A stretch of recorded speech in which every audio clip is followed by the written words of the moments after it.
যে মমত্ব, বাংলার প্রতি যে আবেগ তারা তৈরি করেছিল, এটা তো অসাধারণ। কিন্তু আজকে কেন মাজারের পীরকে হত্যা করা হচ্ছে?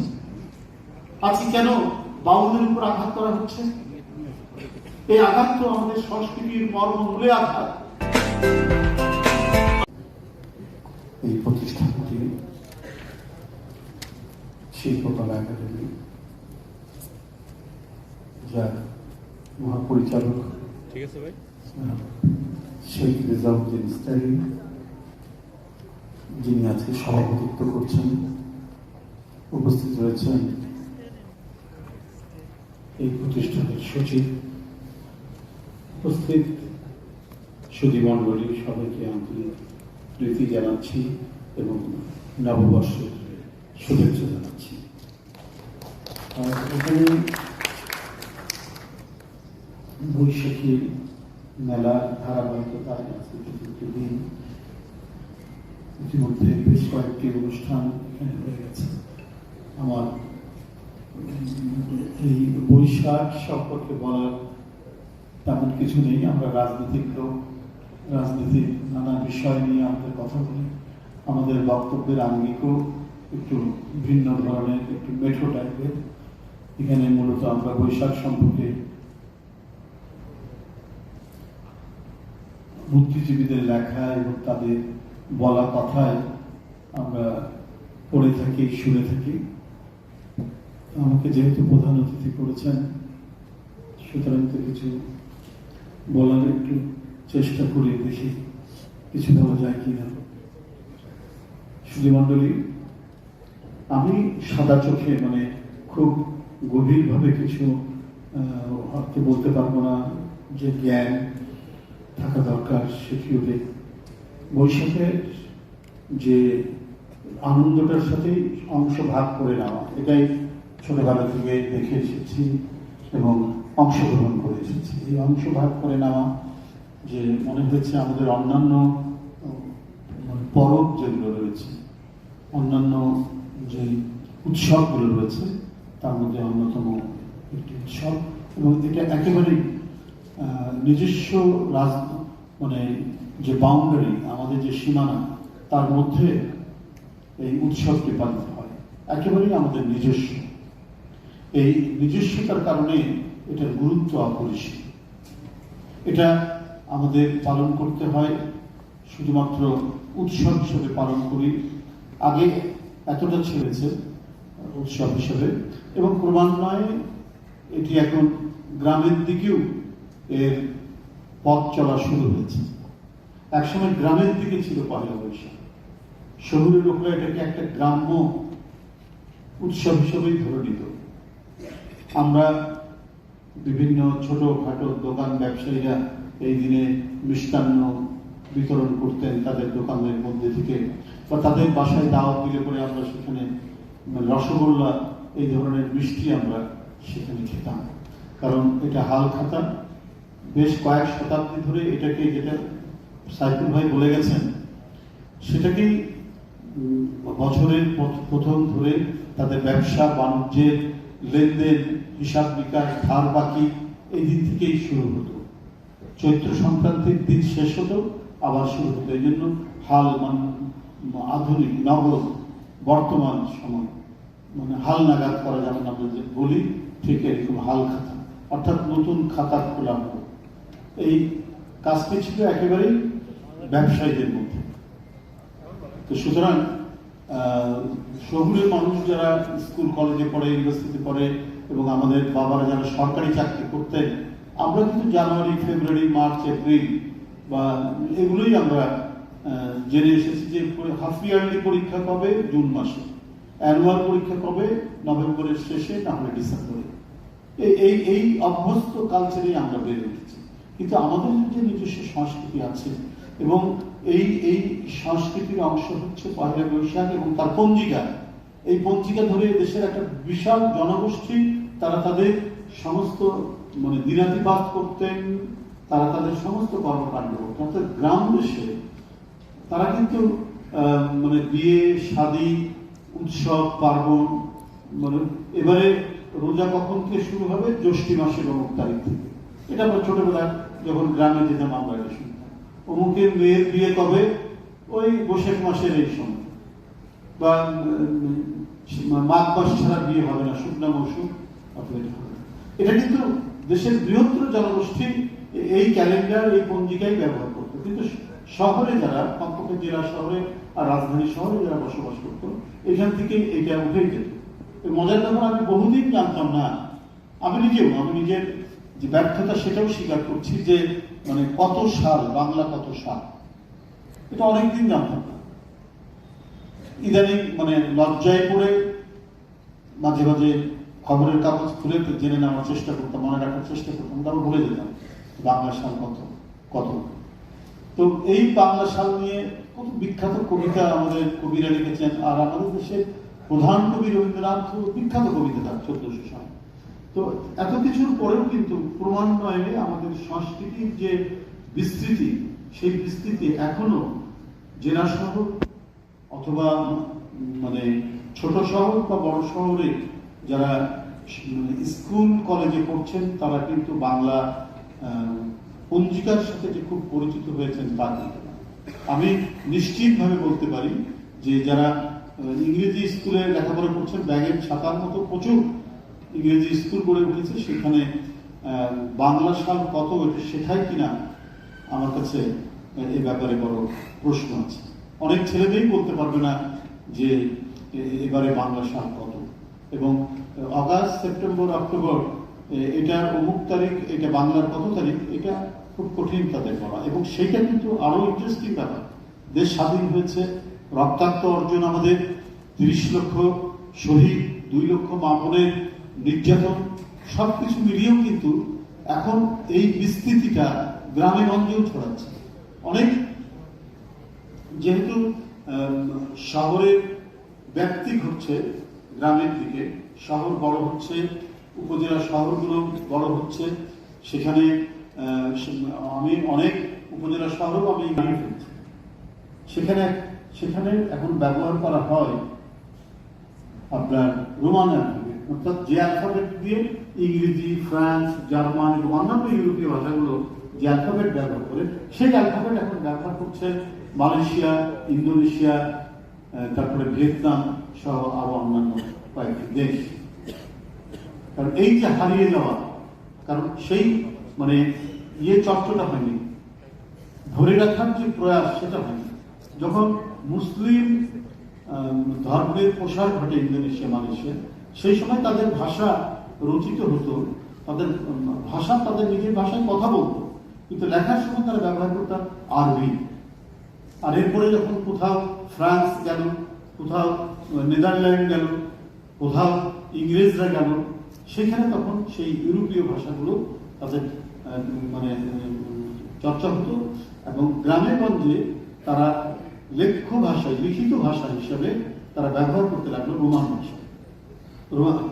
রোমান ভাষা না, রোমান অ্যালফাবেট, রোমান লিপি, অর্থাৎ সংস্কৃতির একটা বড় অংশ তারা হারিয়ে ফেলল। নিশ্চয়ই একসময় তাদের একটা লিপি ছিল, একটা অ্যালফাবেট ছিল। দীর্ঘদিন বিদেশি শাসন এবং বিদেশি কি বলে অ্যালফাবেট, বর্ণমালা ব্যবহার করার কারণে, লিপি ব্যবহার করার কারণে তাদের অরিজিনাল লিপি হারিয়ে ফেলেছে। এই যে হারিয়ে ফেলা, এটা হচ্ছে সংস্কৃতির একটা বড় ধরনের মানে দুর্লক্ষ, এটা সংস্কৃতির একটা বড় সম্পদ হারিয়ে ফেলা। কিন্তু আমরা অনেক কিছুর পরে আমরা কিন্তু সেটা ধরে রাখতে পেরেছি। আমরা আমাদের লিপিতেই সাহিত্য চর্চা হয়, এবং যদিও গদ্য লেখা খুব বেশি দিন আগে থেকে শুরু হয়নি, অল্প সময় থেকে শুরু হয়েছে, কিন্তু এটা আমাদের যে নিজস্ব লিপি, সেই লিপিতেই এটা হওয়া সম্ভব হয়েছে। তো সুতরাং আমরা যদি আমাদের জাতীয় সংস্কৃতি চর্চা এবং অনুশীলন যদি অব্যাহত না রাখি, এবং এটাকে যদি আমরা টার্গেট করে নেই যে যা কিছু আমাদের নিজস্ব, সেটা আমাদের ধর্মের সাথে বোধহয় মুসলিম ধর্মের সাথে কন্ট্রাডিক্ট করে, বা এইটা একটা বিপুল জনগোষ্ঠীর চিন্তা চেতনা আদর্শের সাথে কন্ট্রাডিক্ট করে, এটা ঠিক নয়, এটা হতে পারে না। বরং ইসলামী এবং মুসলিম ঐতিহ্য এবং আমাদের লোকজ ধারা দুইটা মিলেই কিন্তু লোকজ ধারা তৈরি হয়েছে। ইউসুফ জুলেখা আমাদের গ্রামে গঞ্জে এটা গীত হতো। সূরা ইউসুফ নামে একটি সূরা আছে কোরআন। এইটার উপর পৃথিবীর বিভিন্ন ইসলামী দেশে ইউসুফ জুলেখার একটা প্রেম কাহিনী। সুফিয়া বলেছেন যে এটা মানব মানবের প্রেম কাহিনী নয়, এটা হচ্ছে আধ্যাত্মিক একটি প্রেম কাহিনী আল্লাহর সাথে। এটা রূপক অর্থে ইউসুফ জুলেখা নিয়ে সেই ধরনের নানা ব্যাখ্যা আছে, আমি ওই বিষয়ে যাব না। কিন্তু এটা আমাদের এখন লোক সংস্কৃতির অংশ। আপনার কি বলে লাইলা মজনু, এটা একটা মানে আরব পারস্যের সংস্কৃতির একটা অংশ। সেই সব দেশে এটা লোকজ সংস্কৃতি। আমাদের দেশেও প্রায় 500-600 বছর এইটা চর্চা হতে হতে হতে হতে আমাদের লোক সংস্কৃতির অংশ হয়ে গেছে। নানা কাহিনী লাইলি মজনুকে নিয়ে। মজনু তো মানে পাগল, তার যে প্রেমিক তার নাম হচ্ছে কায়েস। এই লাইলি কায়েসের প্রেম কাহিনী যেটা লাইলি মজনু নামে, সেটা কিন্তু 400-500 বছর এদেশের বিভিন্ন রাইটারের লেখায়, এখানকার স্থানীয় রাইটারের লেখায় এটা বাংলার মতো করে বাংলার মানে সংস্কৃতির সাথে এটা মিলে গেছে। শাহ মোহাম্মদ সগীর সহ অন্যান্য যারা লেখক ছিলেন তারা এইটিকে মানে আমাদের বাংলাদেশের বাংলা ভাষা এবং এই অঞ্চলের সংস্কৃতির একটি অবিভাজ্য অংশ হিসেবে এটা প্রতিষ্ঠিত করেছে। যেভাবে একইভাবে আমাদের এখানে অন্যান্য যে ধর্মীয় গোষ্ঠী রয়েছে, হিন্দু ধর্মগুলি বা অন্যান্য ধর্মীয় গোষ্ঠী, তারা আরো প্রাচীন রামায়ণ থেকে নানা কাহিনী নিয়ে এখানে কি বলে গীতিনাট্য হতো। এখানে সন্ধ্যার পরে বিভিন্ন গ্রামে সেগুলো অভিনয় করে দেখাতো। ঠিক ইউসুফ জুলেখা ওই তো এই যে ধারাটা দুইটা মিলিয়ে একটা সংস্কৃতির সমন্বয়, এটা আমাদের মানে লোকজ সংস্কৃতির অংশ। এই ধারাবাহিকতায় আমাদের দেশে যে অভিনয় করছে পারফর্মিং আর্ট যেটা তৈরি হয়েছে, যেমন ধরুন গম্ভীরা, এটা একটা পারফর্মিং আর্ট। সেখানে অভিনীত হতো কবি গান, সেখানে এগুলো গান গেয়ে যেগুলো বলা হতো, আমাদের জারি সারি ঠ্যাংটা নাচ, এই সমস্ত যে আমাদের পারফর্মিং আর্টসের মধ্যে এই বিষয়গুলোকে উপস্থাপন করা হচ্ছে, দিয়ে আমাদের একটা মানে একটা অভিন্ন সংস্কৃতির ভিত্তি একবারে এটার একটা মোজাইক তৈরি করা হয়ে উঠেছে। কিন্তু এটাকে যদি এখন যদি আক্রমণের শিকার, আউল বাউল আমাদের সংস্কৃতির অংশ, কিন্তু আপনি যদি এটা কোনো উগ্রবাদ দিয়ে এটাকে আক্রমণ করেন, তাহলে তো আমরা আমাদের মূল সংস্কৃতির যে মানে চর্চা এবং অনুশীলন, এটা ভীত সন্ত্রস্ত হবে এবং আস্তে আস্তে সেটা লোপ পাবে। এখান থেকে আমাদের সরে আসতে হবে। আমাদের মূল সংস্কৃতির যে চর্চাটা দীর্ঘদিন ধরে হয়ে এসেছে, আমাদের সেটাকে অটুট রাখতে হবে। এটাকে প্রয়োজন হলে আরো বেশি আমরা এটাকে ডেভেলপ করতে পারি, এটাকে আরো বেশি এর মানে সৌন্দর্য সৌকর্য আমরা বৃদ্ধি করতে পারি। এখানে যেন কোনো ধরনের অশ্লীলতা না আসে সেটা আমাদের দেখতে হবে। এক সময় মানে আমার বাবা সরকারি চাকরি করতেন, থানার ছিলেন, ওসি ছিলেন। তো যখন কোনো থানায় যাত্রা যেত, সে যাত্রায় মানে এটা দেখার জন্য, অতিথি হিসেবে দেখার জন্য সার্কেল অফিসার এবং থানার ওসিদেরকে দাওয়াত করতো যাত্রার মালিক। তো সেই সুবাদে আমরাও যেতাম, মায়ের সাথে যেতাম। কিন্তু আমার এখনো মনে আছে সোহরাব রুস্তমের সেই অপূর্ব অভিনয়। তার বগড়া খান তাকে দিল্লির সুলতান হওয়ার জন্য তার বাবা অনুরোধ করছে, কিন্তু বাংলার যে সৌন্দর্য, বাংলার প্রতি তার যে মোহ, বাংলার প্রতি তার যে মানে আকর্ষণ, সেই ছেড়ে সে দিল্লিতে যেতে চাইল না, তার নিজের ছেলেকে পাঠিয়ে দিল। তার বাবা কি বলে যে দিল্লির সুলতান, সারা উপমহাদেশে তিনি সুলতান। এখন পরবর্তী তার বাপের পর তার ছেলে হবে, তার ছেলে তখন বাংলার শাসক, কিন্তু সে বাংলা ছেড়ে বাংলার বৃষ্টি, বাংলার গাছপালা, বাংলার সম্পদ, এটা ছেড়ে তিনি যেতে চান না। এটাকে এত সুন্দরভাবে যাত্রাপালার যারা রচয়িতা, তারা এত সুন্দরভাবে এটাকে ফুটিয়ে তুলেছিলেন। সেই ছোটবেলায় তখন কতক্ষণ ক্লাসে পড়তাম, 5-6 পড়ি, ওই বগড়া খান বাংলার সুলতানের উপর ভিত্তি করে যে যাত্রাপালা এতই মুগ্ধ করেছিল আমাকে, ওই সময় বুঝতে পেরেছিলাম যে তখন হয়তো কত 69 বা 68 হবে সেই ছোটবেলায়, যে আমাদের দেশে মানে একটা জাতীয়তাবাদী যে ধারণা, সেই ধারণার ভিত্তি তৈরি করেছিল যাত্রাপালার রচয়িতারা সেই দিন। এই সমস্ত মানে যাত্রাপালাগুলো মুখে মানে আমরা কাহিনীগুলো মনে আছে, কিন্তু যখন বড় হলাম, ইউনিভার্সিটিতে পড়লাম, তখন বুঝতে পারলাম যে আমাদের যাত্রাপাড়ার রচয়িতারাও আমাদের স্বাধিকারের আন্দোলন এবং স্বাধীনতার আন্দোলনে এই সমস্ত দিয়ে কি বলে যে পালা রচনা করে মানুষকে যেভাবে উদ্বুদ্ধ করেছিল, বাংলার প্রতি যে মমত্ব, বাংলার প্রতি যে আবেগ তারা তৈরি করেছিল, এটা তো অসাধারণ। কিন্তু আজকে কেন মাঝারের পীরকে হত্যা করা হচ্ছে? আজকে কেন বাউলদের উপর আঘাত করা হচ্ছে? এই আঘাত তো আমাদের সংস্কৃতির মর্মমূলে আঘাত। আমরা যে গণতন্ত্রের জন্য লড়াই করেছি 16-17 বছর, আমাদের সেই গণতন্ত্রকে একটা হিউম্যান ডেমোক্রেসি, একটা মানবতন্ত্রী ধর্মী গণতন্ত্রের প্রতিষ্ঠা করতে হলে আমরা যদি আমাদের নিজস্ব সক্রিয়তা এবং নিজস্ব সংস্কৃতির চর্চা আমরা যদি না করতে পারি, যে চর্চার মধ্যে আছে শুদ্ধ যেমন ঈশ্বর প্রেম, মানব মানবিক প্রেম, একটা শুদ্ধ আধ্যাত্মিকতার ভাবনা যে সাহিত্যের মধ্যে, আমাদের লোকজ সাহিত্যের মধ্যে যেটি রয়েছে, সেটা যদি আমরা অনুশীলন না করতে পারি, সেটা যদি অব্যাহত চর্চা না রাখতে পারি, তাহলে তো আমরা আমাদের ইতিহাস ভুলে যাব, আমরা আমাদের সংস্কৃতি ভুলে যাব, আমরা আমাদের সকল কিছু ভুলে যাব। যাই হোক, আমি আর বক্তব্য দীর্ঘায়িত করবো না।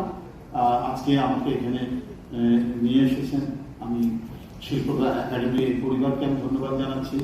আমার বন্ধু রেজাউদ্দিন স্টালিন নিঃসন্দেহে বাংলাদেশের একজন খুব বড় ধরনের কবি, এবং নিঃসন্দেহে তিনি বাংলাদেশের যে সংস্কৃতি, সেই সংস্কৃতি ধারক বাহক, যেটি তার লেখনির মধ্যে, যেটি তার কাব্যগ্রন্থের মধ্যে আমরা ফুটে উঠতে দেখি, সে যখন এখানে দায়িত্বে আছেন এবং তার সাথে তার পরিবারের যারা আছেন, অন্যান্য যারা একসাথে যারা কাজ করছেন, তারা সবাই মিলে সত্যিকার অর্থে শিল্পকলা একাডেমি যে বাংলাদেশের সবার মধ্যে এমন একটি সাংস্কৃতিক প্রতিষ্ঠান, যারা আমাদের একেবারে মৃত্তিকার গভীরে যে সংস্কৃতির যে পরিসরটা আছে, সেটাকে সেখান থেকে তুলে নিয়ে এসে ছড়িয়ে দেওয়ার মতো ক্ষমতা আমার মনে হয় তারা রাখতে পারবে।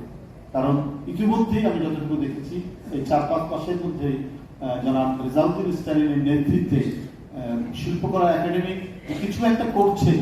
তাদের বিভিন্ন কর্মসূচির মধ্যে, তাদের বিভিন্ন অনুষ্ঠানের মধ্যে যে ধরনের তারা কাজকর্মগুলো করছেন, যে অনুষ্ঠানগুলো করছেন, তাতেই মনে হচ্ছে তারা কেউ বসে নেই, বরং কিছু করার একটা তাগিদ তাদের হৃদয়ের মধ্যে সবসময় অনুভূত হচ্ছে, তার বহিঃপ্রকাশ গুলো আমাদের সকলকে ধন্যবাদ। খোদা হাফেজ।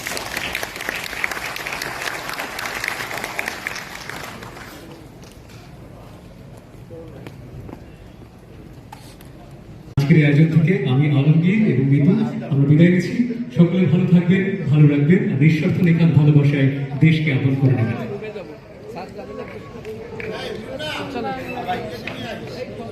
সকলকে শুভরাত্রি। শুভরাত্রি, শুভ নববর্ষ। ধন্যবাদ জানাচ্ছি আমাদের সকল শিল্পীদের আমাদের সঙ্গ দেওয়ার জন্য।